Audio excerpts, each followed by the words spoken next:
to tell her. If she didn't know the specifics, it wasn't real. "The coat room," Rook whispered in Nikki's ear. "We've never, explored our passion, to put it delicately, in a coat room."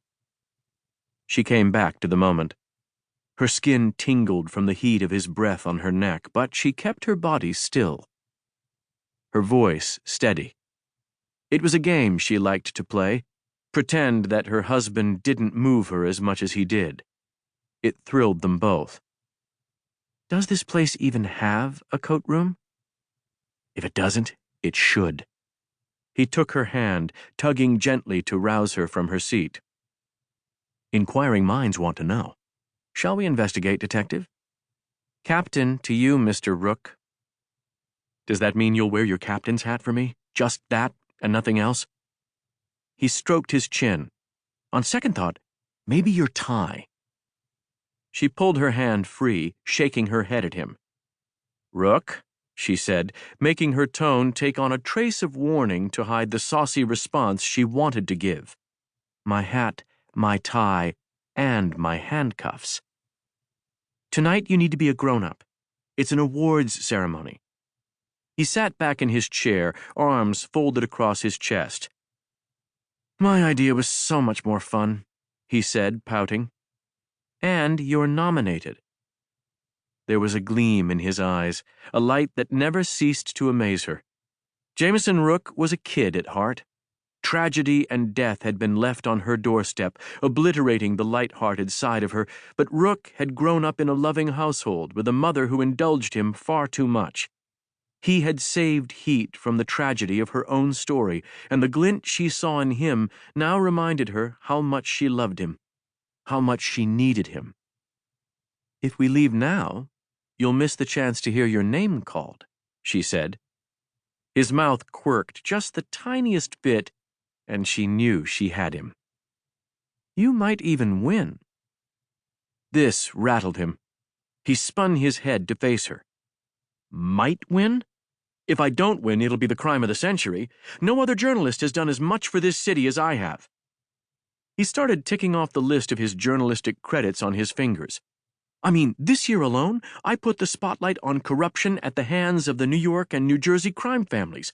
I uncovered a scam of the highest level at only the most elite Upper West Side preschool. I stopped—" "Exactly. You deserve this award," Nikki said, and she meant it. Jamie worked hard, digging deep for a story. He was not afraid of getting his hands dirty, and he always sought the truth. All the more reason not to go in search of the probably non-existent, she whispered that last part to herself, coat room. You need to be here when they announce your name. He rubbed his hands together before placing them palms down on the tops of his thighs, leaning forward in anticipation. All thoughts of a coat room encounter had been wiped from his mind, at least for the time being. She nodded with satisfaction. Her job was done.